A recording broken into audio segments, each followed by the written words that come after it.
मुस्लिम league नून में पड़ने वाली दरारें वाज़ेह होती जा रही हैं। नून लीग के सीनियर रहनुमाओं में यह सोच पुख्ता होती जा रही है कि नून लीग या इक़्तिदार की राह लेगी या टूट फूट का शिकार हो जाकर बिखर जाएगी। अपोजिशन की बड़ी जमात मफाहमत और मुखालिफत वाले बयानिए में फंस कर रह गई है। पार्टी के कुछ रहनुमा अहम सियासी मामलात पर अपने ही सदर को शर्मिंदा कर रहे हैं। पार्टी के मामलात कौन चला रहा है और पार्टी में बयानिया किसका चल रहा है, पॉलिसी कौन देगा और पॉलिसी स्टेटमेंट कौन जारी करेगा, इन सवालों के जवाब तलाश किए जाएं तो अबहम बढ़ जाता है। समा के नुमाइंदा खसूसी नईम अशरफ भट्ट ने खबर दी है कि पीपल्स पार्टी से मुतालिक लीगी रहनुमाओं के बयानात पर शहबाज शरीफ नाखुश हैं और अपने हम ख्याल रहनुमाओं के सामने इस नाराजगी का इजहार भी कर रहे हैं। शहबाज शरीफ न सिर्फ पीपल्स पार्टी को शो कॉज नोटिस भेजने के मुखालिफ है, बल्कि शाहिद खाकान अब्बासी और मरियम नवाज के सख्त मौक़िफ़ को भी शहबाज शरीफ की कोशिशों के खिलाफ धचका करार दिया जा रहा है। बात यह है कि शहबाज शरीफ अपोजिशन इत्तेहाद की तश्कील नौ करना चाहते हैं, लेकिन इन्हीं की जमात के रहनुमा दरारें कायम रखने पर इसरार कर रहे हैं। शहबाज शरीफ ने इस्लामाबाद में अपोजिशन जमातों के पार्लिमानी लीडर्स के एजाज में इशाइया दिया। ये खबरें मीडिया की जीनत बनी कि शहबाज शरीफ ने पीपल्स पार्टी और अवामी नेशनल पार्टी को अपोजिशन इत्तेहाद में दोबारा शामिल होने की बाज़ाब्ता दावत दे दी है, लेकिन इशाइये को अभी 24 घंटे भी ना गुजरे थे कि नून लीग की सीनियर लीडरशिप की तरफ से ऐसे बयानात सामने आए जिन्होंने इशाइये की मफाहमत को मुखासमत में तब्दील कर दिया। शाहिद खान अब्बासी ने कहा कि पीपल्स पार्टी पर पीडीएम के दरवाजे बंद हैं। मरियम नवाज ने भी यही कहा कि पीपल्स पार्टी को जो शो कॉज नोटिस जारी किया गया था, पहले वो उसका दरवाजे बंद हैं। वो कागज जो फाड़े थे उनको जोड़कर पढ़े और उसकी जो वजाहत हमने तलब की थी उसका जवाब दें। शाहिद खाकान अब्बासी ने उसी मौक़िफ़ को आर्टिकुलेट किया जो PMLN का मौक़िफ़ है, जो उनको शो कॉज नोटिस इशू हुआ था, उसका जवाब अभी तक नहीं आया। तो जब वो जवाब आएगा तब बैठ के देखेंगे उस जवाब के अंदर कितना सॉलिड जवाब है, उसका क्या करना है। इन बयानात के बाद शहबाज शरीफ की तमाम कोशिशें सबुताज हो गई। अपोजिशन जमातों को भी यही तासुर मिला कि नून लीग के अंदर भी ग्रुप्स बन गए हैं। एक ग्रुप शहबाज शरीफ के साथ है, एक ग्रोह उनके साथ नहीं है। इसलिए बिलावल भुट्टो ने भी कहा वो नवाज शरीफ और मरियम नवाज को जवाब दे नहीं, शहबाज शरीफ के बयानिए को ही नून लीग की समझेंगे।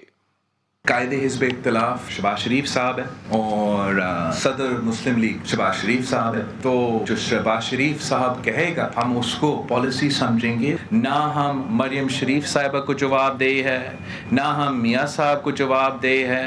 नून लीग के कायद कुछ चाहते हैं, सदर कुछ चाहते हैं, सीनियर नायब सदर और नायब सदर कुछ और कहते हैं। नून लीग के कायद वोट को इज्जत दो का बयानिया देते हैं। नून लीग के सदर इस पीपल्स पार्टी को अपोजिशन इत्तेहाद में शामिल करना चाहते हैं जिसने हुकूमती जमात से वोट लिए।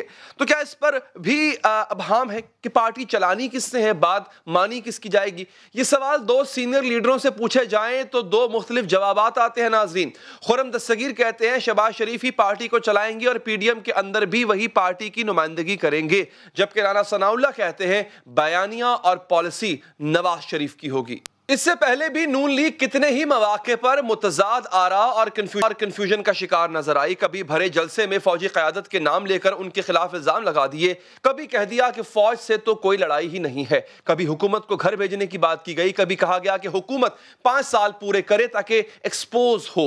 आखिर ऐसा क्यों है और आपस के इस इख्तलाफ से पार्टी को क्या नुकसान पहुंचेगा, पूछेंगे तजियाकार जनाब हफीज आज़ी साहब से। बहुत बहुत शुक्रिया। सीनियर सहाफ़ी तजिया निगार मसद मौजूद हैं और हमारे साथ मौजूद हैं तजिया निगार जनाब इमरान याकूब साहब। मैं दोनों हजरात का तहे दिल से शुक्रगुजार हूँ।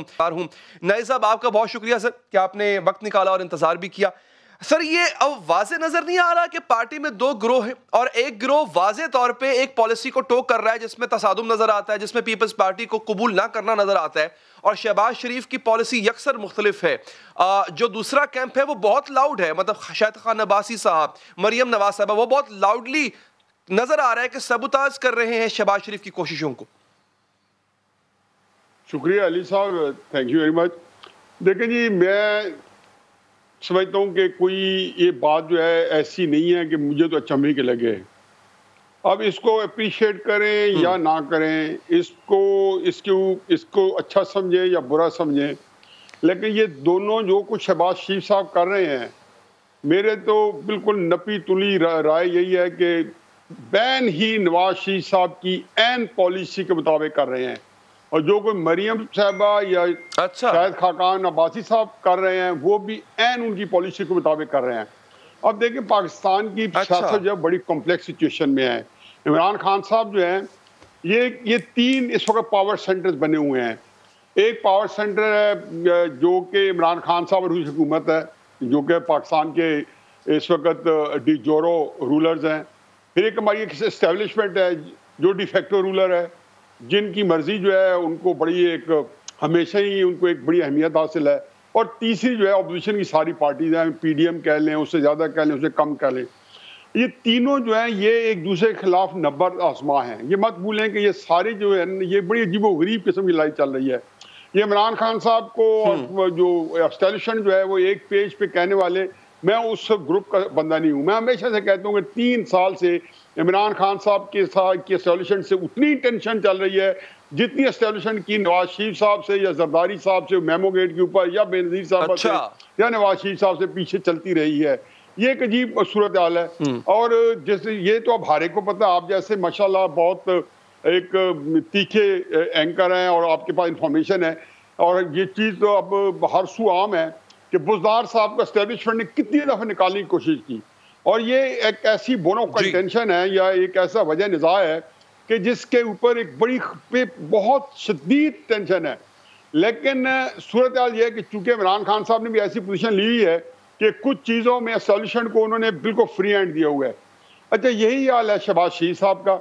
उधर से नवाज शरीफ साहब ने एक बयानिया जो है वो पिछले 7-8 महीने पहले अक्टूबर में जक्केबादी के 4-5 तकरीरों में जो उन्होंने की गुजरांवाला में अपनी पार्टी के अंदर, जिसमें उन्होंने कुछ नाम भी लिए और कुछ तरीके से उन्होंने बड़ी सख्त तकारीर की, जिसमें कहा जी इमरान खान साहब से तो हमारी दुश्मनी है ही नहीं। और वो इनफैक्ट उस बयानी को भी लेकर चलना चाहते हैं, लेकिन साथ गुंजाइश निकालते हैं कि अगर एस्टेब्लिशमेंट कोई बात करना चाहती है शहबाज शरीफ साहब से तो वो भी करके देख लेते हैं।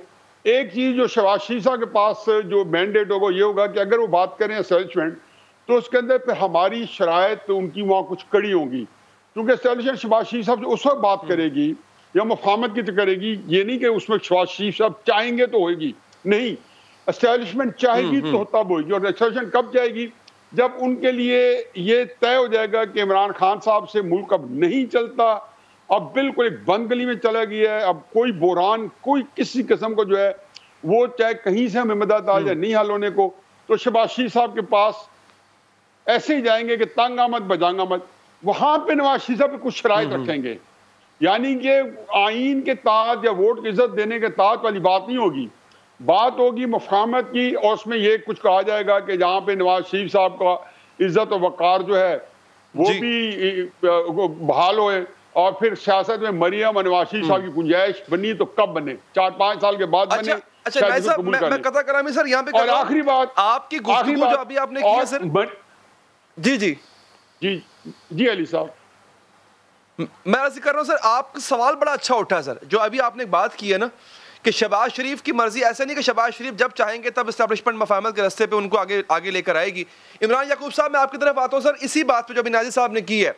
सर यहाँ पे 2 चीज़ें हम देख रहे हैं, अगर तो एस्टेब्लिशमेंट भी ये चाहे कि इमरान खान साहब की हुकूमत घर जाए, फिर तो जो शहबाज शरीफ कर रहे हैं उसका साथ एस्टेब्लिशमेंट देगी, क्योंकि वो PDM को इकट्ठा कर रहे हैं और PDM जो है वो हुकूमत को चलता करेगी।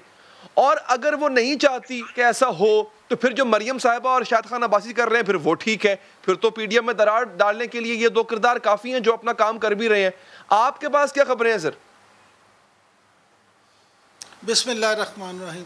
पहली बात तो ये अली साहब कि न्याज़ी साहब ने माशाल्लाह पूरी गुफ्तगू जो की उसमें बहुत सारी चीज़ें ऐसी हैं जो आपके सामने हैं, लेकिन मैं आपकी जो तवज्जो दिलाना चाहूँगा इस बात की तरफ कि आपको ये गलत फहमी किसने डाल दी है कि इस्टेब्लिशमेंट अगर इमरान खान साहब की हुकूमत भेजना चाहेगी तो वो PDM से कहेगी। मेरे भाई, उन्हें किसी से कहने की ज़रूरत नहीं है, उनके पास ऐसे लोग मौजूद हैं, वो सिर्फ उनको इशारा करेंगे जो उनके इशारे के मुंतज़िर हैं।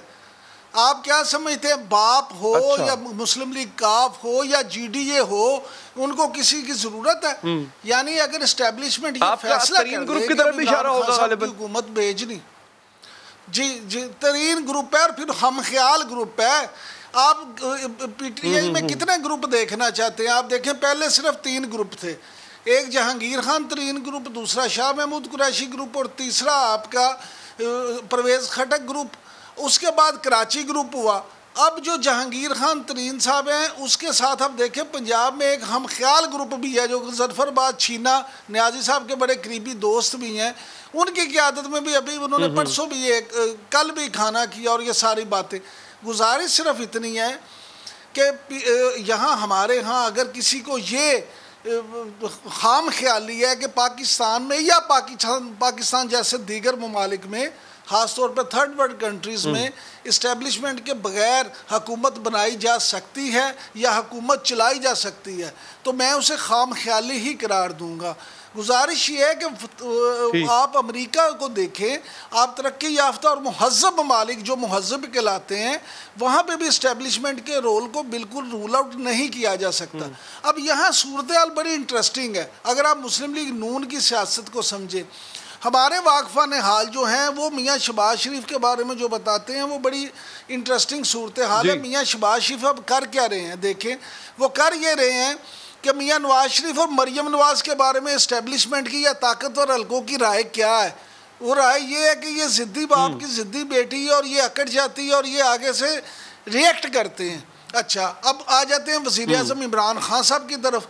ताकतवर हल्के अब ये समझने लग गए हैं या उनको इमरान खान साहब ने खुद ये बावर करा दिया है कि जहाँ अब जो पंजाबी के अंदर रुस्या बच्चा होता है ना, थोड़ी देर के बाद जाओ मैं नहीं खेलता है प्याज, जाओ मैं नहीं खेलता है प्याज।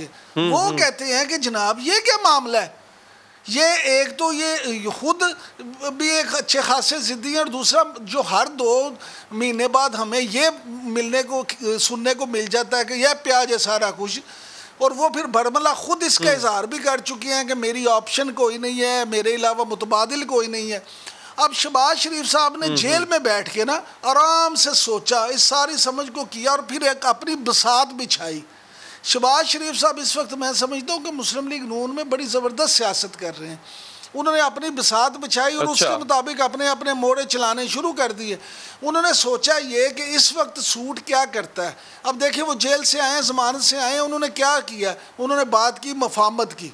आप उनकी पहली तकरीर याद कर लें जो उन्होंने बतौर अपोजिशन लीडर कौमी असम्बली में की थी। उन्होंने क्या कहा था, उन्होंने कहा था जी आए मिसाके जमहूरियत की तर्ज पे मिसाके मुइशत करते हैं, हम मिलकर चलते हैं, फलां करते हैं। हमें नजर आ रहा है वाज़े कि मरियम एग्री नहीं कर रही है इस बयानिए से, वो तो बल्कि सबूताज कर रही हैं। सर सुन लें सर, वो जो मर्जी करते हैं। देखें ऑफिशियली सदर कौन है, अपोजिशन लीडर कौमी असम्बली में कौन है, या तो मियाँ नवाज शरीफ ये समझें कि उसी वक्त एक नोटिफिकेशन कर दें, नहीं मियाँ नवाज शरीफ एक नोटिफिकेशन कर दें, एक उसको ऐलान कर दें कि जी शहबाज शरीफ साहब को मैंने पार्टी से फारग कर दिया, अब मरियम नवाज फैसले करेगी, फिर तो मैं आपकी राय को बात को मान लेता हूँ। अगर ऐसा नहीं है तो फिर इसका मतलब ये है कि मियाँ शहबाज शरीफ ही मुस्लिम लीग नून को लेके चलेंगे। और बिलावल भुट्टो सरदारी ने जो आज ये कहा है कि जनाब जो हम मियाँ शहबाज शरीफ की बात को ही पार्टी की लाइन समझेंगे मुस्लिम लीग नून की, तो उन्होंने भी ये ऐसे नहीं कह दिया। असल में शहबाज शरीफ साहब, मैं आपको एक बता दूं, उनकी जो फैमिली का स्ट्रक्चर है उसको भी अगर आप ज़हन में रखें तो उनके लिए ये जो शेख रशीद साहब हमेशा फरमाते हैं नून में से शीन निकलेगी, ये मैं समझता हूँ कि मियाँ शहबाज दुनिया में सबसे मुश्किल काम ये मियाँ शहबाज शरीफ के लिए होगा। लिहाजा अगर ये समझे कि मैं इसी पॉइंट को आपने बड़े अच्छे तरीके से सर इसको एलैबोरेट किया है कि एस्टैब्लिशमेंट का पलड़ा किस तरफ होगा और इनके आपस में क्या चल रहा है। मैं न्याजी साहब भी बड़ा इस चीज़ पे बड़ा अच्छी तरह जानते भी हैं, फोकस भी उनका रहता है शरीफ फैमिली के अंदर की सियासत पर भी। सर आप बड़ा इनसाइड स्टोरीज भी जानते हैं इन चीज़ों के हवाले से, शरीफ फैमिली के अंदर क्या चलता रहता है। सर चले नून में से मीम तो नहीं निकलता, लेकिन ये जो दूसरा मीम है जो मरियम साहिबा वाला मीम है और यहाँ पे हम शहबाज देख रहे हैं उनका शीन है, ये आपस में आपको टकराव की पॉलिसी पे गामजन नजर आते हैं या ये भी सिर्फ दिखाने के लिए? आपने जवाब दे दिया जी। देखें हमारे इमरान साहब जो हैं बड़े जय्यद किस्म के माशाल्लाह एनालिस्ट हैं, लेकिन 2 बातें ज़हन में रखें। पहली बात तो यह है कि दुल्हन वही जो पिया मन भाए, और सियासत जो है सारी की सारी नून लीग की जो है उन्होंने जैसे इमरान साहब ने कंक्लूड किया है वो नवाज शरीफ पे ही से शुरू होती है, नवाज शरीफ पे ख़त्म होती है। और ये क्राइसिस कहाँ पे आता है? क्राइसिस ये है कि ये एस्टेब्लिशमेंट जो है, ये देखें, ये आज कहानी नहीं चली। मरियम नवाज साहबा 2 दफ़ा खामोशी इख्तियार करके बैठी रही हैं। ज़ाहिर है वो किसी मुफाहमत के तहत ही था, ज़ाहिर है वो कुछ स्पेस दी गई थी किसी को नेगोशिएशन करने के लिए। फिर नवाज शरीफ साहब को 8 हफ्ते के लिए जेल से निकाला गया तिब्बी बुनियादों पे और घर बैठाया गया जाती उम्र में। यहाँ पे फिर ये गुफ्तगूएं हुई, फिर ये किसी जगह नहीं चढ़ी। मैं ये बात कभी भी ज़िंदगी में 30-40 साल से, जब से मैं इस एस्टेब्लिशमेंट के बारे में मेरा रवैया थोड़ा तब्दील हुआ है, तो मैं ये बात साथ ही मैंने ये कि ये ज़रूरी नहीं है कि एस्टेब्लिशमेंट कामयाब हर दफ़ा होती है।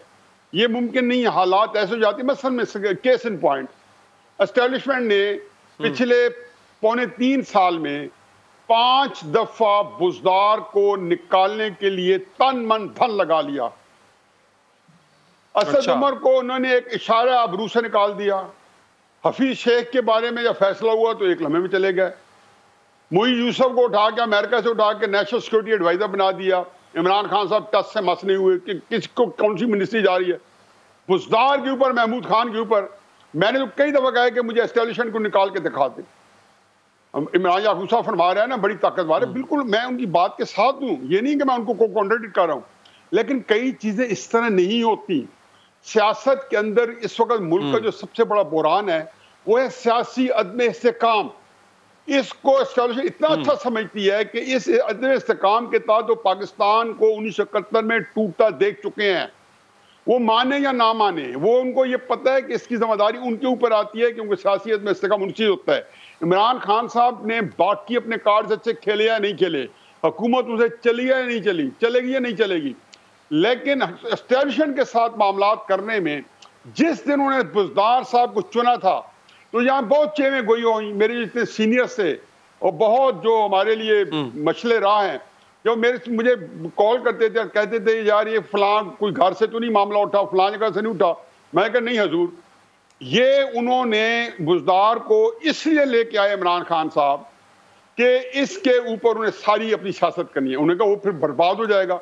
मैंने कहा जी वो बर्बादी तो बुज़दार ना भी हो तो इमरान खान साहब को आनी है कि हुकूमत चलनी नहीं है, लेकिन अगर बुज़दार की बजाय ये मेरी जहाँ गवर्नर सरवर या तहरीक इंसाफ के दूसरे काबरीन, उनके साथ दू बदू बात हुई है, और मैंने बताया कि बुज़दार की जगह पे गवर्नर सरवर साहब को मैंने अर्ज किया कि अगर आप भी बैठे होते, मुंह पे कहा, शामिल कुरैशी होते, तो एस्टेब्लिशमेंट के एक इशारे के ऊपर उसके साथ बात करते।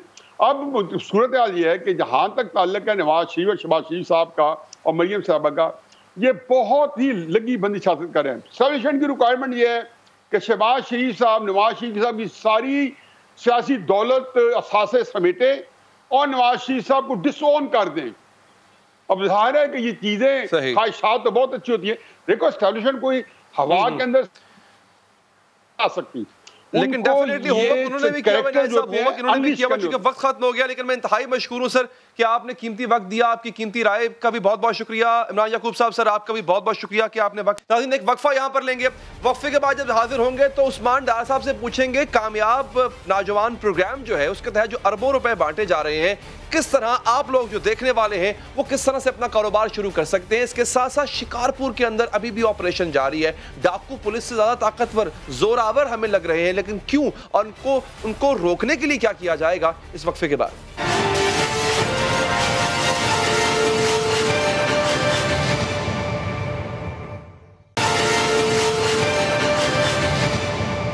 नाज़रीन दुनिया बदल रही है, दुनिया के काम बदल रहे हैं, काम करने के अंदाज बदल रहे हैं। हमें भी बदलती दुनिया के साथ बदलना होगा। मौके की लामहदूद दुनिया में से अपना हिस्सा निकालना होगा। मुल्क में मौजूद नौजवानों की कसीर तादाद वो खजाना है जिससे फायदा उठाना होगा। नौजवान पाकिस्तान का असासा भी है और पाकिस्तान का मुस्तकबिल भी। नौजवान की सलाहियत से इस्तेफादा कर लिया जाए तो यह पाकिस्तान की तामीर और तरक्की में अपना भरपूर किरदार अदा कर सकते। मुनासिब रहनुमाई, मुनासिब वसाइल दे दिए जाएं तो नौजवान मुल्क की तकदीर बदल सकते हैं। पाकिस्तान को इक्तिसादी और समाजी तौर पर मुस्तहकम करने के लिए नौजवान ही मददगार साबित होंगे। वज़ीर आज़म के मुआविन ख़ुसूसी बराए उमूर नौजवान उस्मान डार के मुताबिक पाकिस्तान दुनिया में सबसे ज्यादा नौजवान आबादी वाले ममालिक में से एक है और आबादी के लिहाज से दुनिया का 5वां बड़ा मुल्क है। इस वक्त 64% पाकिस्तानियों की उम्रें 30 साल से कम है और 29% पाकिस्तानी 15 से लेकर 29 साल तक के हैं। उस्मान डार के मुताबिक हर साल 40 लाख पाकिस्तानी नौजवान काम करने की उम्र को पहुंचते हैं। इन नौजवानों के लिए काम के मौके पैदा करना वक्त की जरूरत है। अगर नौजवानों को काम मिल गया तो ये पाकिस्तान को सुपर पावर बना सकते हैं। सबसे बड़ा पाकिस्तान का असासा हमारा नौजवान है। दुनिया के अंदर हमारा सेकंड यंगेस्ट पॉपुलेशन है। अगर हम इसी नौजवान को अब हुनर दे सकें, सही तालीम दे सकें, ये नौजवान, सिर्फ नौजवान हमारे जो हैं इस वक्त पाकिस्तान में, यही इस मुल्क को सुपर पावर बना सकते हैं। अहम बात यह है कि अब काम करने के तरीक़ेकार भी बदल चुके हैं। दुनिया रस्मी तालीम के बजाय हुनर और महारत को अहमियत देने लगी है। अब पढ़ाई पर तवील वक्त और सरमाया सर्फ करके डिग्री हासिल करने की जरूरत भी सानवी हो चुकी है। बैनुल-अक़वामी मीडिया चैनल CNBC ने जॉब सर्च वेबसाइट ग्लासडोर की मुरत्तब करदा एक फहरिस्त शाया की, जिसके मुताबिक गूगल और एप्पल जैसी 12 बड़ी कंपनियां अब किसी को भर्ती करते हुए इसकी डिग्री नहीं देखती, बल्कि यह देखती है कि इसे काम कितना आता है। जबकि पाकिस्तान में जो हाल तालीम का है, वही हाल हुनर सिखाने का भी है। रिसर्चर जीनत हशाम ने रोजाना डॉन में 26 जुलाई 2016 को लेबर फोर्स सर्वे के अदाद-ओ-शुमार पेश किए, जो तशवीशनाक हैं। उनके मुताबिक सरकार की सरपरस्ती में हुनर सिखाने का जो एहतमाम हो रहा है, वो मुल्क के सिर्फ 7% नौजवानों के काम आता है। अंदाजा लगाए नाज़रीन, 64% नौजवानों में से सिर्फ 7% हुनर सीखने के लिए सरकारी बंदोबस्त से फायदा उठा सकते हैं। लेकिन मौजूदा हुकूमत ने इस जानिब तवज्जो की है। हुनरमंद जवान के नाम से प्रोग्राम शुरू किया गया, जिसके लिए 30 अरब रुपए मुख्तस किए गए। इस प्रोग्राम के तहत नौजवानों को artificial intelligence, robotics, cloud computing और इस जैसे दीगर हुनर सिखाए जाएंगे। टेक्नोलॉजी ने दुनिया को बदल दिया है। अगर पाकिस्तानी नौजवानों को टेक्नोलॉजी सिखा दी गई तो वो पाकिस्तान को भी बदल देंगे। सारी दुनिया को नौजवानों ने शेप किया है। अगर आप टेक्नोलॉजी की भी बात देखें, जिन लोगों ने ये दुनिया को बदल के रख दिया, ये सारे 20, 21, 22 साल के लड़के थे। स्किल है जो आपको मुमताज करता है बाकी तमाम चीज़ों से। और अगर हमने पाकिस्तान को भी तब्दील करना है, अपनी जिंदगियों को भी तब्दील करना है, तो उसके लिए स्किल आना चाहिए। कामयाब नौजवान प्रोग्राम का एक जुज़्व हुनरमंद पाकिस्तान है, जिसमें मुल्क के टेक्निकल और वोकेशनल एजुकेशन सिस्टम को भी मजबूत बनाया जा रहा है। इसके अलावा नौजवानों को अपना कारोबार करने के लिए यूथ एंटरप्रेन्योर स्कीम भी शुरू की गई है, जिसके तहत 21 से 45 साल के नौजवानों को आसान शराइत पर कर्ज फराहम किए जाएंगे। जो नौजवान किसी तरबियती मरकज नहीं जा सकते, उनके लिए डिजी स्किल्स की सूरत में ऑनलाइन तरबियत का भी इंतजाम मौजूद है, जिसमें नौजवानों को ऑनलाइन फ्रीलांस काम के लिए तरबियत दी जाएगी। Digital marketing, e commerce, AutoCAD, creative writing, graphic designing, search engine optimisation जैसे कितने ही हुनर्स डिजी स्किल्स सिखा रहा है। हुकूमत मुल्क के नौजवानों के लिए आगे बढ़ने और तरक्की करने के और कौन कौन से मौके फराहम कर रही है, जानेंगे वज़ीर आज़म के मुआवन खुसूसी बराए उमूर नौजवानान उस्मान साहब। शुक्रिया आपके वक्त का। सर, ये जो आपकी एंटरप्रेन्योर स्कीम है, पहले इस पे बताइएगा कि इसमें कर्ज कितना होगा, कितना दिया जा सकता है, एलिजिबिलिटी क्राइटेरिया क्या है, कौन कौन ये कर्ज हासिल कर सकता है जो कारोबार शुरू करना चाहता है अपना। अली, सबसे पहले मैं आपका तहे दिल से शुक्रिया अदा करता हूँ कामयाब जवान प्रोग्राम के हवाले से नौजवानों को आगाही देने के लिए आज मुझे आपने दावत दी। देखिए, मैं 2-3 चीज़ें क्विकली आपके सामने रखना चाहता हूँ। पहले तो अली, ये हमने प्रोग्राम सारा नौजवानों के मशवरे से आगाज़ किया। नौजवानों ने कहा, सबसे ज़्यादा डिमांड थी कि हमें रोज़गार चाहिए। हमने रोज़गार को सबसे ज़्यादा फोकस किया। फिर उन्होंने टेक्निकल एजुकेशन की बात की, हमने इसमें टेक्निकल एजुकेशन को डाला। फिर उन्होंने पॉलिटिकल और सिविक एंगेजमेंट की बात की, जिसमें उनका कहना था कि हमारी आवाज़ पावर कॉरिडोर्स तक नहीं पहुँचाई जाती है, हमें एंगेज नहीं किया जाता है। सिविक एंगेजमेंट में जैसे टाइगर फोर्स और वॉलंटियर वर्क किया नौजवानों ने, इस टाइप के सजेशंस हमें थ्रू सर्वे मिले कामयाब जवान प्रोग्राम का आगाज करने से पहले। तो मैं आज आपके प्रोग्राम से पाकिस्तानियों को, नौजवानों को बता रहा हूं, ये सारा प्रोग्राम आपके मशवरे से डिजाइन किया गया। अब इसके जो 3 कंपोनेंट्स हैं, एम्प्लॉयमेंट, एजुकेशन एंड एंगेजमेंट। देखिए, एम्प्लॉयमेंट में हमने 2 प्रोग्राम्स, एक 100 अरब रुपए की लागत से कामयाब जवान बिजनेस लोन जो हम दे रहे हैं, और उसके 3 टियर्स हैं, 1 लाख से 10 लाख तक, और 10 लाख से 1 करोड़ तक, और 1 करोड़ से 2.5 करोड़ तक। ये तमाम के तमाम आप लोन जो हैं कामयाब जवान .gov.pk पे ऑनलाइन जाकर एप्लीकेशन एप्लीकेशन फॉर्म फिल कर अपने क्रेडेंशियल्स, जिस बिजनेस फील्ड में नौजवान अप्लाई करना चाहता है वो ले सकता है। अभी तक अल्हम्दुलिल्लाह 15.1 अरब रुपए की लागत से 17,000 से जायद लोग एलिजिबल हो चुके हैं नौजवान, और उसमें से अली 10,000 नौजवानों को 9 अरब रुपए के करीब रकम मिल चुकी है। 10,000 कामयाब जवान इस वक्त पूरे पाकिस्तान में मुख्तलिफ सूबों में, डिस्ट्रिक्ट्स में अपने कारोबार छोटे और दरमियाने कर रहे हैं, और अल्हम्दुलिल्लाह 20,000 के करीब लोगों के लिए ये रोजगार बराए रास्त पैदा कर चुके हैं। आपके ही प्रोग्राम में मैं आज ऐलान कर रहा हूं, इंशाअल्लाह ताला 10 जून से पहले हम कामयाब जवान का सारा डाटा पब्लिक कर देंगे। जो लोगों की, जो पाकिस्तानियों की, नौजवानों की डिमांड थी कि हमें बताया जाए कामयाब जवान प्रोग्राम में किस सूबे को कितने पैसे मिले, कितने बिजनेसेस लगे, किस डिस्ट्रिक्ट में उस सूबे के पैसे डिस्ट्रीब्यूट हुए, तहसील तक, सूबा, डिवीजन, डिस्ट्रिक्ट और तहसील की सतह तक आप लोग देख सकेंगे कि किस शफाफियत के साथ कामयाब जवान प्रोग्राम में पैसे तकसीम किए जा रहे हैं। दूसरी चीज थी बिल्कुल सही अली, जो कि कामयाब जवान स्किल स्कॉलरशिप। पहली दफा हमने फोकस किया हाई टेक स्किल स्कॉलरशिप के लिए, जिसमें blockchain, artificial intelligence, robotics, cloud computing, data mining जिसकी दुनिया बात करती है, ऐसे हमने कॉम्पिटेंस डाले जिसमें जाकर नौजवान स्किल सेट ले सकते हैं 4 से 6 माह के लिए। और वो आजकल हम यूनिवर्सिटीज में जा रहे हैं, मैं वहाँ चेक भी तकसीम कर रहा हूँ और हम वहाँ स्किल स्कॉलरशिप के सर्टिफिकेट भी दे रहे हैं। ये भी बराए रास्त रोजगार का एक जरिया बन रहा है। आपने ब्लॉकचेन का जिक्र किया डॉक्टर साहब, इसकी लीगैलिटी में बहुत सवाल उठता है पाकिस्तान में। जरा ये भी नौजवानों को क्लियर कर दें कि वो जो हुनर सीख रहे हैं ब्लॉकचेन का, तो वो जो है ये लीगल है, ये अलाउ है पाकिस्तान में? देखें, हर वो कारोबार या हर वो तलीम तरबियत जो कानून के दायरे में है अली, हम उसको फॉलो करवा रहे हैं। और पाकिस्तान के नौजवानों में बड़ा ज़बरदस्त पोटेंशियल है। ये वो पाकिस्तान का कीमती एहसास है। मैं आपको यकीन दिलाता हूँ, कामयाब जवान प्रोग्राम से आपको पाकिस्तान में फ्यूचर बिजनेस लीडर्स मिलेंगे।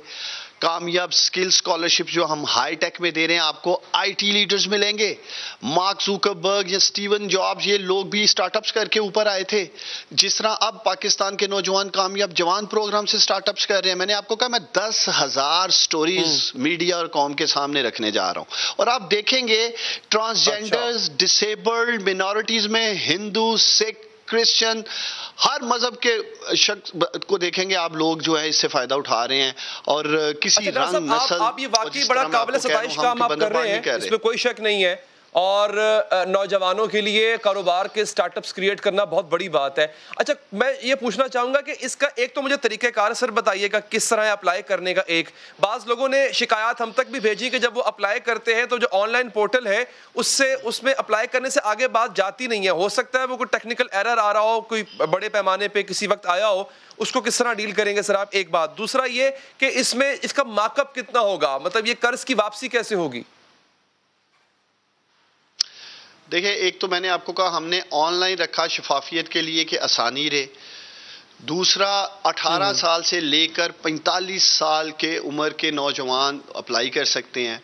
ऑलरेडी 2.5 लाख लोग रिजेक्ट कर दिए गए, उनका लोन डिसअप्रूव कर दिया गया जब नादरा के पास हमने भेजा एज वेरिफिकेशन के लिए, चाहे ब्लैक लिस्टिंग के लिए। तो उसमें से 2.5 लाख नौजवानों ने अपनी उम्र ही गलत बताई थी। कोई 46 का था, कोई 48 का था, उन्होंने बैक डेटेड में जाके फिल कर दिया। फिर बहुत बड़ी तादाद में नौजवानों के पास बिजनेस प्लान नहीं था, उस वजह से इनकी एप्लीकेशन रिजेक्ट हो गई। फिर टेलीफोन कॉल्स जो बैंक ने की, पैसे वालिद साहब को या बड़े भाई को चाहिए थे जो कि एज पे पूरा नहीं उतर रहे थे, वो उनको बता रहे थे। और बैकग्राउंड में से आवाज़ें आ रही हैं कि जी आप ये जवाब दें, ये जवाब दें इस बिजनेस के हवाले से। और देखिए, मैं पाकिस्तान के नौजवानों को बताना चाहता हूँ, ये आपका अली, आपका, इनके वालिदैन का, इनके बुजुर्गों का, इनका टैक्स का पैसा है। ये सियासी बुनियादों पर बंदर बांट नहीं होगी, ये पिक एंड चूज नहीं होगा। ये किसी वजीर, मशीर, MNA, MPA, बासर, सरकारी अफसर, इन लोगों के रिश्तेदारों के लिए नहीं है, ये आम आदमी के लिए है। हमने इसकी स्ट्रेटेजी ही बॉटम्स अप है।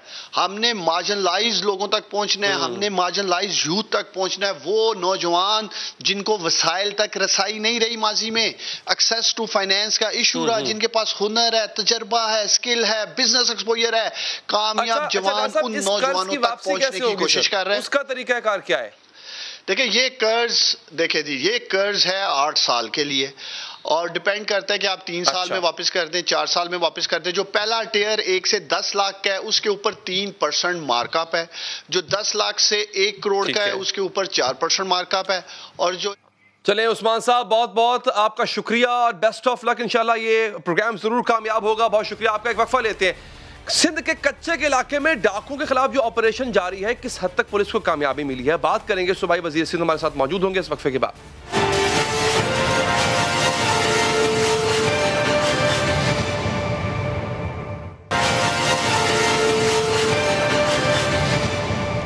नाज़रीन, सिंध में कच्चे के डाकुओं के खिलाफ सिंध हुकूमत के एक्शन पर शक के बादल छा रहे हैं। कच्चे के डाकुओं के हवाले से इंकशाफात सामने आ रहे हैं।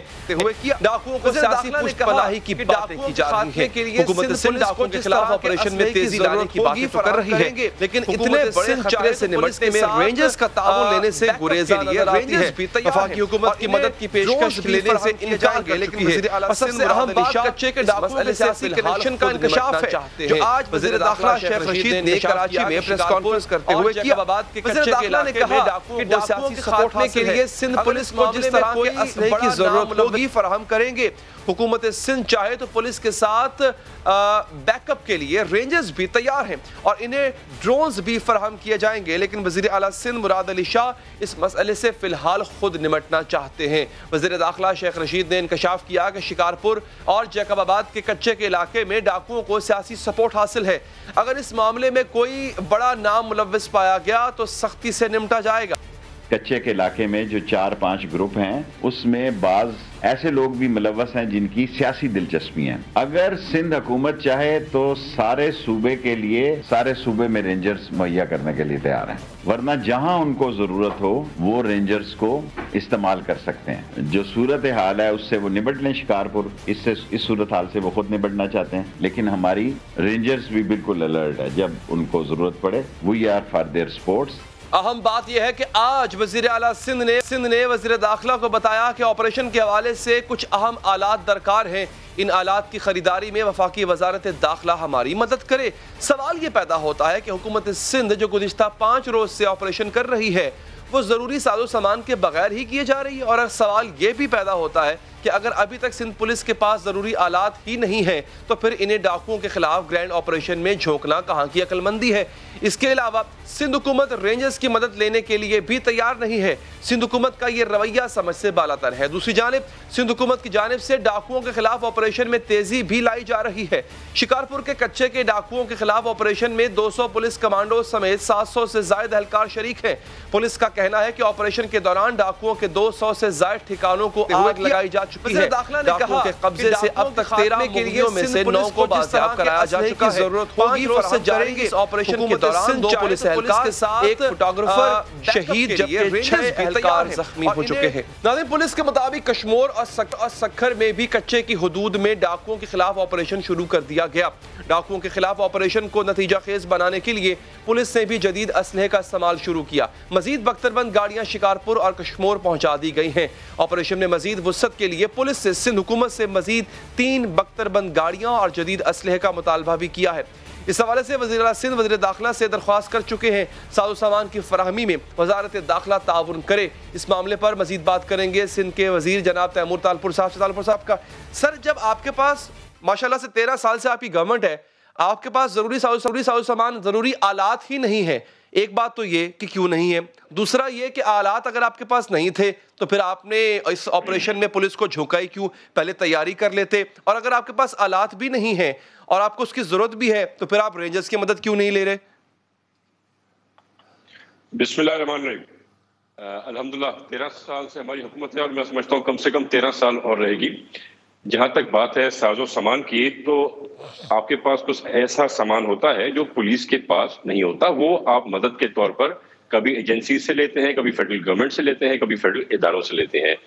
जहाँ तक हथियारों की बात है, Sindh police is very well equipped. ये मुकाबला आप जो देख रहे हैं, जो हो रहा है, ये आज आप देख रहे हैं। अगर आपको पुरानी कोई सूरत सिंध की लेते तो कराची के हालात आपको याद होंगे। उससे पुरानी सिचुएशन लेंगे तो हैदराबाद, टंडो अलायार, सांगड़, ये वो एरियाज थे जहां पर नो गो थे, आप रात को ट्रैवल नहीं कर सकते। तो हमने इन्हीं डाकुओं को सिंध से बाहर निकाला, जो बॉर्डर आपका पार करके पंजाब में चले गए और कभी बलूचिस्तान में जाते थे, और उन्हीं को हम फेस करते रहते। ये हमारी पहली ऑपरेशन नहीं है। मैं अर्ज ये करूं, देखे आपके पास सामान की तो ये हालत है कि बख्तरबंद गाड़ियां भी वो हैं जिनको गोली पार करती है और एक बेचारा हमारा एहलकार शहीद हो जाता है। अच्छा, कराची के ऑपरेशन में भी रेंजर्स ने ऑपरेशन करके क्लियर किया। तो सर आपके पास ये अगर सलाहियत नहीं थी तो दो इसके असूल थे, या तो आप किसी से मदद लेते या अपनी सलाहियत को बेहतर करते। मदद लेने में सर इस वक्त आर क्या है आपको? सबसे पहली बात क्लियर करना चाहूं कि गोली पार नहीं हुई हमारी गाड़ियों में से, वो गाड़ियों में से रॉकेट लॉन्चर के फायर पार हुए। ये जो बख्तरबंद गाड़ियां थी, ये सर वो उन्होंने गोलियों के निशान दिखाए हैं, डाकुओं ने जो वीडियो भेजी, आपको भी भेजी होगी, उसमें नजर आ रहा है गोलियां पार हुई है सर उसमें से। आप अगर इन्वेस्टिगेशन रिपोर्ट देखेंगे जो भी जारी हुई है, तो जिस गाड़ी की बात, जिस व्हीकल की बात हो रही है, उसको रॉकेट लॉन्चर लगा जी, आर पार करने में कामयाब हुआ। इतनी AK-47 की गाड़ियां टेस्टेड हैं, इन पे फायरिंग होती रहती है। AK-47 तक का इनको कोई नुकसान नहीं होता।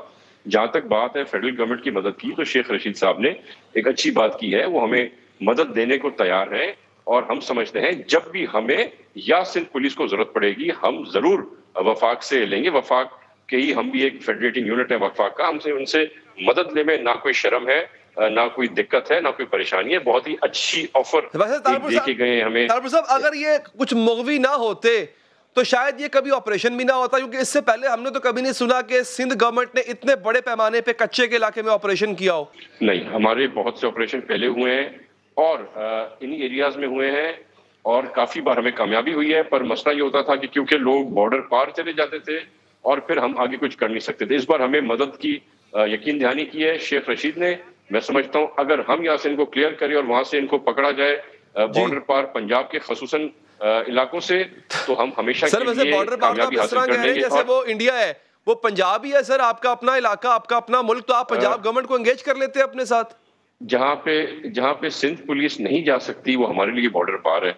तो सिंध पुलिस के हिसाब से हमारा ये बॉर्डर है जो हम पार नहीं कर सकते। हम मदद दरकार करते रहे पंजाब पुलिस से, हमें पहले कभी कोई अच्छा रिस्पांस नहीं मिला। इस बार हमें अच्छी तरह से यकीन दहाई कराई गई है। मैं समझता हूँ कि ये जो बात कर रहे हैं उस पे ये कायम रहेंगे। और अच्छा, वैसे ऑफिशियल डिमांड की गई थी इसकी, ऑफिशियल तौर पे आपने डिमांड की थी, मैं ऑन रिकॉर्ड पूछ रहा हूं आपसे, आपने पंजाब गवर्नमेंट आज की या इससे पहले की डिमांड की थी कि जनाब ये इशू देखें किसी गवर्नमेंट को ऑफिशियली तौर पे? जी हाँ, तकरीबन जो पिछला हमारा 1.25 साल, 1 साल से कुछ वक्त पहले, 13 से 14 महीने पहले जो ऑपरेशन हुआ था, उसमें ऑफिशियली पंजाब को कहा गया था मदद के लिए, मदद मांगी गई थी, हमें रिस्पॉन्स मिला था, पर हमें वो बंदे नहीं मिले जो बॉर्डर पार गए। They never came back. अच्छा ठीक है सर, ये सियासी पुष्टपनाही की बात शेख रशीद साहब ने किया, तालपुर साहब, ये कौन कौन सियासतदान है, जरा ये तो पता लगाएं कौन है जो इनकी पुष्टपनाही कर रहा है? अगर शेख रशीद साहब जरा क्लियर कर देते तो बड़ा अच्छा रहता, क्योंकि आजकल जो सिंध में जो सबसे ज्यादा सियासी पुख्तपनाही करता है बत्ता माफिया की, लैंड ग्रैबर्स की और डाकू की, उसका नाम हलीम आदिल शेख है, जो उनकी पार्टी का अपोजिशन लीडर है सिंध से। तो मैं अभी भी रिक्वेस्ट करूंगा शेख रशीद साहब को कि जरा क्लियरली नाम बता दें किसकी बात कर रहे थे। अच्छा। क्योंकि हमारे पास जिन जिन की रिपोर्ट थी जो सियासी पुष्टपनाही करते थे, वो सब अभी जेल के सलाखों के पीछे हैं, चाहे क्यों ना उनका किसी से भी सियासी वाबस्तगी हो। अच्छा, मुझे ये बताइएगा अब इस ऑपरेशन में कितना मजीद वक्त लगेगा, और ये क्या फाइनल है कि आप रेंजर्स की मदद ले रहे हैं? ये फाइनल है कि हम अभी किसी की भी as a institution, as a force मदद नहीं ले रहे। हमें अगर कहीं कोई गैजेट्स वगैरह की जरूरत होगी तो हम उनकी जरूरत के मुताबिक उनसे मांगेंगे। हाँ, ये चीज फाइनल है और फैसला हो चुका है कि जब तक एक भी डाकू, एक भी इलीगल पर्सन, एक भी ऐसा बंदा जो कि वांटेड है वो जिंदा रहेगा, तब तक ये ऑपरेशन खत्म नहीं होगा। डेली बेसिस पे 24/7 के हिसाब से हमारा ऑपरेशन चल रहा है और चलता रहेगा। बहुत बहुत शुक्रिया तैमूर तालपुर साहब, आपके कीमत। आगे बढ़ेंगे नाजरीन। मुल्क के पसमानदा इलाकों पर आज भी लाकानूनियत के साए हैं। डाकुओं का राज है। कातिल, खूनी और दरिंदा सिर्फ गिरोह शहरियों को वहशाना तशद्दुद का निशाना बना रहे हैं। ताकतवर सियासत, वडेरे, जागीरदारी और गैंगस्टर्स उनको पालते हैं, उनके पुष्टपनाही करते हैं। इसलिए आज भी पाकिस्तान में एक लादी गैंग है, उस जैसे सफाक गिरोह मौजूद है जो न सिर्फ इंसानियत सोच जुल्म करते हैं बल्कि अपने मजालिम की दहशत फैलाने के लिए वीडियोस भी जारी करते हैं। कुछ रोज कबल डेरा गाजी खान के लादी गैंग की जानिब से एक लर्जा खेज वीडियो जारी की गई थी जिसमें सफाक गैंग के अफराद ने एक जिंदा शख्स के आज़ा काटे, जिसके बाद वो शख्स इसी वीडियो में दम तोड़ता हुआ दिखाई देता है। ये वीडियो इतनी तकलीफ दे है कि कोई भी आम आदमी इसको देखने का हौसला भी नहीं रख सकता। इस वीडियो के वायरल होने के बाद गुज़िश्ता रोज वज़ीर आज़म ने इस वाक़े का नोटिस लिया और IG पुलिस और रेंजर्स को हिदायत की कि फौरी तौर पर इन डाकुओं के खिलाफ सख्त एक्शन लिया जाए। वज़ीर आज़म ने कहा कि इन डाकुओं को बर्दाश्त नहीं करेंगे जो इतने अरसे से मकामी लोगों पर जुल्म कर रहे हैं। खौफनाक चीज़ मैंने देखी है, यहाँ डाकुओं ने बड़ा कुछ जुल्म किया है आपके इलाके में। कोई उन्होंने वीडियो भी उतारी है बड़ा जुल्म करके किसी गरीब पे। तो मैं पुलिस के अलावा मैं इंस्पेक्टर IG बैठे हुए हैं इनाम में आपको भी, और मैं अब रेंजर्स को आज ही टेलीफोन करूंगा कि पूरी तरह इसके ऊपर अब हम एक्शन लेंगे इन डाकुओं के खिलाफ। हमें अगर पुलिस चौकी लगानी पड़ी वो लगाएंगे यहाँ उस एरिया के अंदर, लेकिन अब हमने इनको बर्दाश्त नहीं करता इन डाकुओं को जो इतनी देर से मुकामी लोगों के ऊपर जुल्म करते रहे। तो वो इंशाल्लाह मैं जाते साथ ही रेंजर्स को ऑर्डर करूंगा कि आपकी पूरी तरह मदद करें इसमें। वज़ीर आज़म की हिदायत पर कबायली इलाके तमन खोसा में पुलिस और रेंजर्स समेत कानून नाफिज करने वाले इदारों का सर्च ऑपरेशन शुरू कर दिया गया। चंद रोज कबल लादी गैंग के अफराद ने DG खान में 3 अफराद के खिलाफ कार्रवाई की थी। इस वाक़े में एक शख्स मौका पर ही मारा गया, दूसरे शख्स के कत्ल की वीडियो है, जबकि तीसरे शख्स को डाकुओं ने सिक्योरिटी इदारों के ऑपरेशन के गुज़िश्ता रात छोड़ दिया। लादी गैंग के खिलाफ ऑपरेशन तो जारी है, लेकिन इन गैंग्स के खिलाफ ऐसे ऑपरेशन माजी में भी होते रहे हैं। इस हवाले से सबसे बड़ा और मौसर ऑपरेशन अप्रैल 2016 में किया गया, जिसमें पाक आर्मी की मदद से कच्चा जमाल के इंतहाई खतरनाक छोटू गैंग का सफाया कर दिया गया। लेकिन इस बड़े ऑपरेशन के बावजूद आज भी इस पूरे इलाके में डाकुओं के छोटे बड़े कई गैंग्स मौजूद हैं। डेरा गाजी खान, राजनपुर और रहीम यार खान के दरमियान की जो दरियाई पट्टी का इलाका है, दहाइयों से दर्जनों जराइम पेशा गैंग्स का गढ़ है। इसमें सबसे तशवीशनाक बात यह है कि डाकुओं के इन ग्रुप्स को मकामी पुष्टपनाही हासिल है। 2016 की एक रिपोर्ट के इंकशाफ के सामने आया था कि पंजाब के जुनूबी बॉर्डर से लेकर बलूचिस्तान और सिंध तक के कच्चे के इलाके में मौजूद दान गैंग्स को मकामी सियासतदानों से लेकर वडेरों और जागीरदारों की मदद हासिल है। मुस्लिम लीग नून के रहनुमा और पंजाब असम्बली के 2016 में डिप्टी स्पीकर सरदार शेर अली गोरचानी पर इल्जाम सामने आए थे कि वो छोटू गैंग के सरपरस्त हैं। इस हवाले से पंजाब असम्बली के इजलास में उनके खिलाफ छोटू गैंग के सरपरस्त के नारे भी लगाए गए थे। इसके अलावा दीगर सियासतदानों के नाम भी डाकुओं के मावन के तौर पर लिए जाते रहे हैं। 2016 में मुस्लिम लीग नून के रहनुमा जाफर लगारी के वजीर आजम और वजीर आला को लिखे खत में मंजर आम पर आ चुके हैं, जिसमें उन्होंने इल्जाम लगाया था कि मुस्लिम लीग नून के पंजाब असम्बली के डिप्टी स्पीकर सरदार शेर अली गोरचानी, उनके वालिद सरदार परवेज अली गोरचानी, पंजाब के साबिक वजीर आला दोस्त मोहम्मद खोसा, इनके वालिद जुल्फिकार अली खोसा, नून लीग के MPA सरदार आतिफ मजारी जुनूबी पंजाब के जुराइम पेशा गिरोहों की सरपरस्ती करते हैं। सिर्फ सियासतदान और वडेरे ही नहीं बल्कि कानून नाफिज करने वाले इदारों के अहलकारों के बारे में भी इंकशाफात सामने आए हैं कि पुलिस के अफराद भी जुनूबी पंजाब के इन डाकुओं को अपने मकासद पूरे करवा इस्तेमाल करती है। पुलिस और सियासतदानों की पुष्टपनाही की बुनियाद पर ही इस पूरे इलाके में कानून की रिट एक मजाक बनी हुई है, और यही वजह है कि गैंग्स जदीद तरीन हथियारों से लैस होते हैं। तैयारा शिकन तोपों से लेकर rocket launchers, G3s, light machine guns, सब मशीन गन, दस्ती बमों जैसे हथियारों की मौजूदगी साबित करती है कि कहीं ना कहीं इन डाकुओं को सरकारी मशीनरी का ताउन हासिल है, क्योंकि इस तरह के हथियार ऐसे किए जा सकते और सरकार के खिलाफ, स्टेट के खिलाफ एक गिरोह लड़ नहीं सकता। इसके साथ ही प्रोग्राम का वक्त यहाँ पर खत्म हो जाता है। दीजिए इजाजत, अल्लाह ने के बाद।